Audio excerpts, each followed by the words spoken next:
Sous le chapiteau du cirque Grus, c'est le seul numéro cette année impliquant des animaux sauvages, 6 lionnes qui ont appris à obéir à leur dompteuse, un spectacle attendu mais qui suscite quelques réserves dans le public.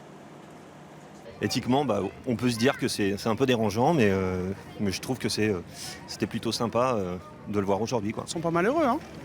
Ça se voit très bien. Bien pour les enfants, mais pour tous les numéros. Je pense que même s'il n'y a pas d'animaux, les enfants sont contents. Hier, plusieurs dizaines de personnes ont manifesté pour demander l'interdiction de tels numéros de cirque. Elles dénoncent, selon elles, les mauvais traitements infligés aux animaux sauvages, une affirmation jugée erronée par Sarah, dompteuse, comme ses parents et ses grands-parents avant elle. C'est moi aussi qui leur donne à manger le matin, c'est moi qui m'en occupe, qui nettoie les cages et tout. Et du coup, c'est des animaux sauvages, par contre, ils sont domestiqués dans le sens que ça fait déjà des années, 60 ans presque, qui vit avec nous au quotidien. En France aujourd'hui, 300 communes, dont Lille et Douai, ont interdit la venue sur leur territoire de cirques avec des animaux sauvages, une décision illégale pour le ministère de l'Intérieur qui le rappelle dans ce document.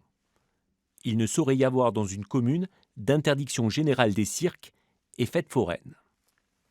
Ces villes, déjà, sont en parfaite irrégularité. Elles n'ont pas le droit d'interdire quoi que ce soit. Elles ont des procès sur le dos et elles perdent toutes. En Europe, 20 pays ont interdit les numéros d'animaux sauvages dans les cirques.